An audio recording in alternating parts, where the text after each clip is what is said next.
Hey everyone, this is Adam Elenbaas from Nightlight Astrology, and we are going to start off this week by looking at Mercury's square to Uranus. Mercury is in the sign of Aquarius, it is squaring Uranus in the sign of Taurus, and we are going to look at Mercury's trine to Mars, both of which are coming through here in the very early part of the week. So we're going to look at that. We're going to give you 10 things to watch for given this combination of planetary aspects here at the beginning of the week, which will hopefully set you up nicely for these transits. So my camera, I accidentally left my camera on overnight, so I'm kind of on my grainy webcam, but you'll have to forgive me for that. In the meantime, before we get into it, don't forget to like and subscribe, share your comments and reflections. I really love hearing what you guys have to say, especially if you're getting grabbed by the transit. Use the hashtag grabbed and tell us your story, or email us grabbed@nightlightastrology.com. If you ever want, you can find transcripts of any of my daily talks written out on the website, nightlightastrology.com. We just started a masterclass series. Not too late to join that, so go look at the courses page, courses tab on the website. There is need-based tuition as well. If you have any questions about any of that, email us info@nightlightastrology.com. Okay, let's look at the transits of the day and of this early part of the week.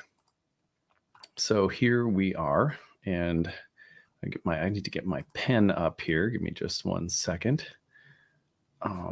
There you are. Okay. So you can see right here at the very early part of the week, whoops. You know what? My pen is not working. That's strange. Hold on just a second.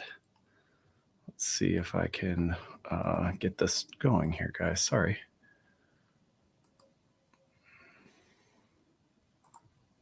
Here we go. Now let's see if I can get it. Okay. Nope, my pen is suddenly not working. Well, you can just follow along by looking at this. Sorry, guys, I'm not sure what's wrong with my software program here today. You can see Mercury is at the top of the chart. Uranus is in the first house. The two are moving into the square with one another, and they are doing so. That square is perfecting tomorrow, February 21st. And then Mercury goes right into the trine with Mars by Wednesday, February 22nd. So we're taking a look at this today as a way of preparing. Now, if you spread it out just a little bit, you'll really have this, you'll be able to feel these archetypal combinations that we're going to talk about today, right, all the way through Thursday, February 23rd, maybe into Friday a little bit with the trine to Mars, but really those are the main days this week is Monday through Thursday. So that's February 20th all the way through February 23rd. I don't know why my pen isn't working, so we'll just have to let that go and I'll just deal with that later. I would rather have the massive circle show up than have no pen at all. I'll say that. I miss it now. It's like what I get for complaining about it. Okay, so 10 things to watch for given this archetypal combination. Of course, you have Mercury, the god of speech and writing and messengers, and the god that was associated with astrology.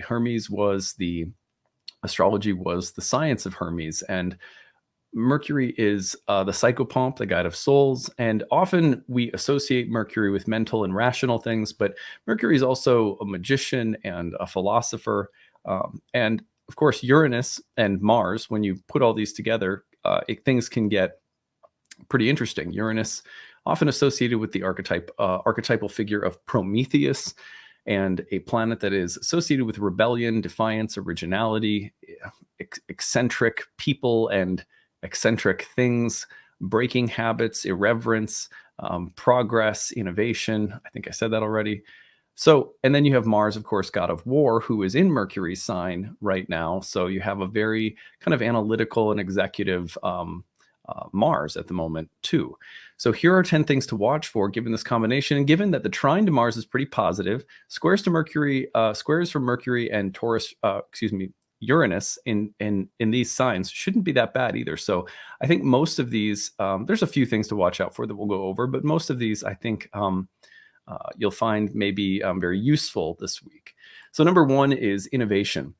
This is a transit that often correlates with innovative thinking. So just the main thing this week is if you have those light bulbs firing off and you're suddenly getting a new idea, something that for something, an original idea, whether it's in business or it's like kind of an insight about yourself, you'll find that one of the key features of this transit is that it is innovative and often sort of original. Original thinking or innovative thinking are hallmarks of this combination of planets. The number 2 on my list of 10 today is outspokenness. You will find that you are more willing to say something, to assert something, to bravely contend with an idea that you don't like, or to speak up or speak out. You will find that there's more of a sense of, I don't care what people think. So that's number 2, outspokenness. Number 3 would be defiance. If someone, the resistance to authority, resistance to tradition, resistance to habit, resistance to just blindly doing the same thing the way that it's always been done. So there's a desire for revolution that has a kind of a defiant aura around it, especially on the level of thought and mind communication and speech, philosophy and thinking. So watch for that kind of defiant attitude this week. Number 4 would be creative problem solving. You will find that there is not a better transit really than combinations of Mercury, Mars positively configured, or Mercury, Uranus positively configured, meaning trines, sextiles, aspects with reception, etc.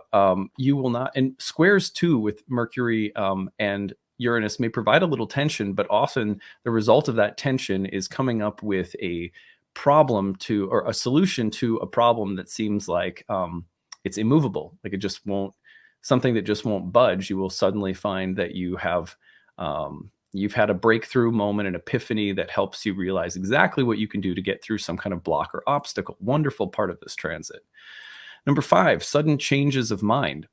Don't be surprised if this week you're thinking about something, your outlook, your perception, a judgment that you have of someone or something suddenly changes, and maybe dramatically so, because new information comes to the surface, or you have an experience that suddenly frees up a formerly rigid way of thinking or looking at something or someone. So sudden changes of mind, very common part of this transit. Number 6 would be breaking up or apart of mental habits, and any kind of habit, really. If your thinking changes about something, or any way of being habitually wired, right? Like, or just your daily habits that you are sort of entrained to, you will find that your ability to do things differently, to think differently, and to see through to a completely different way of approaching something. So one of the benefits of that kind of breakthrough in thought or perception will be the ability to get rid of old habits that just aren't working any longer. Usually with a transit this fast, unless it's configured to planets in your chart, it's not going to necessarily be like, okay, like it might take a little bit more to quit smoking or something, like, but you can change little things quickly with this transit. And for some people, it will be big things, but breaking up of mental habits and finding more freedom, greater freedom and space, is a hallmark of this transit. Number 7, cutting words or biting remarks. Be careful of the sass. This transit has some real sass behind it. And it's a transit that will often have you just sort of shooting off at the mouth, as they say, and flying off the handle, especially if you feel like someone is telling you to do something and you don't want to do it, or someone is trying to force you into a box that you don't feel like getting into. This is a more reactive transit when it comes to quick, fast, verbal verbal smackdowns. You have to be a little bit careful of that. No, and also anything that's a little bit more. Well, I'll get to that in a second. So number 8 is Techno Wizardry. So Techno Wizardry to me could be something really simple, like, hey, it's time to upgrade my phone, or it's time to get a new laptop, or it's somehow I need some. I'm buying something to make my life easier, even if it's something in the kitchen, like a blender or something. I don't know. Anything that is like, you say, you know what, I need something, a piece of technology, a machine, a device to help me with something. Very common.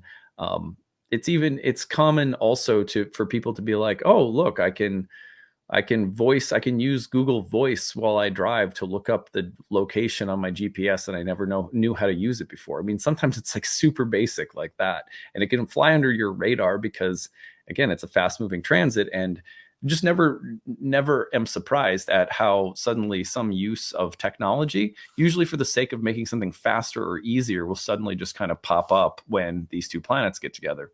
All right, number 9 is provocative thinking or communication. By provocative, I mean ideas that push the envelope. Is that the phrase?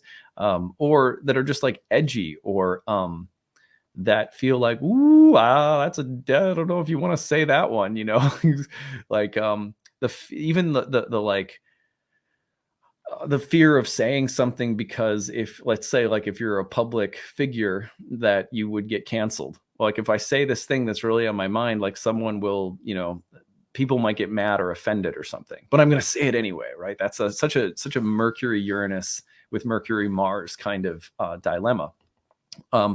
Sometimes the provocative thing is the best thing, and sometimes it represents an impulse that needs to be like carefully worked with under this transit. So you kind of have to use some inner discernment.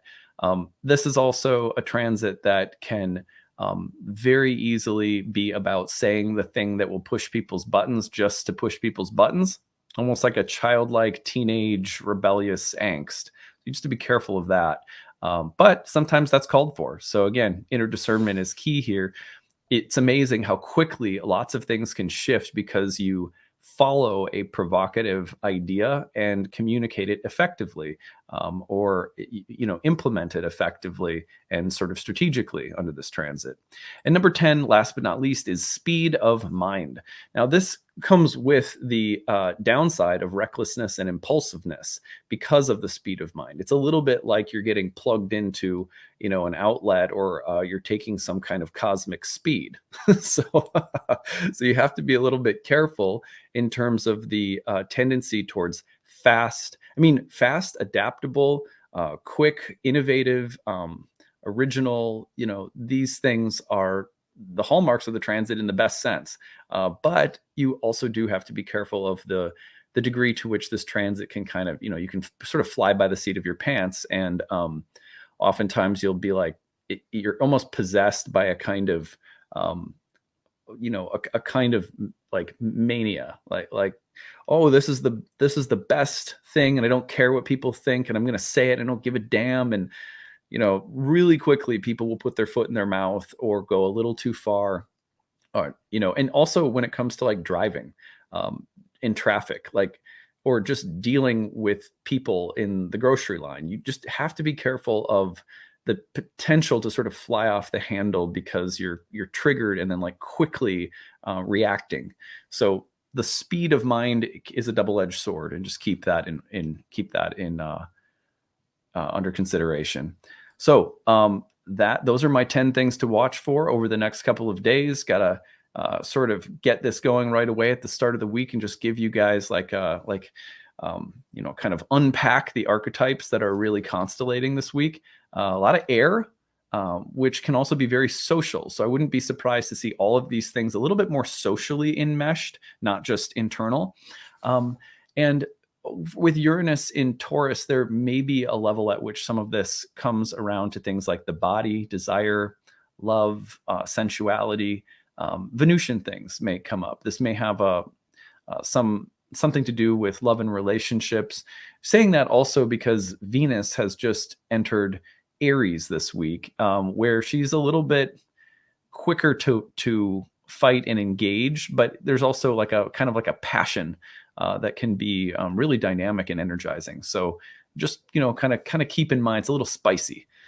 All right, that's what we've got to start the week. I have lots of good stuff coming this week, including a talk on aliens. That should be fun. Pluto and Aquarius and aliens. We're going to do a little deep dive into Venus into Aries. We're going to do a flashback episode that I did on Aquarius and aliens from a few years ago, just a refresh, because it's sort of crazy that it came up, and I talked about it coming up when Jupiter and Saturn got together in the early degrees of Aquarius. They did a whole video talking about how the conjunction could be moving us toward greater interest in or awareness of things like UFOs and aliens. And it was just a fun episode. I kind of didn't think, I was like, well, probably is not going to be something that comes up right away, but Pluto is about to enter Aquarius, hit those early degrees. So here we go. Anyway, it's just meant to be a fun episode. I hope you guys will enjoy that. We're wrapping up our Doubt Aging for Astrologers series this week as well. So lots of good stuff to come. Hope you guys are having a nice start to your week, and we will see you again soon. Bye.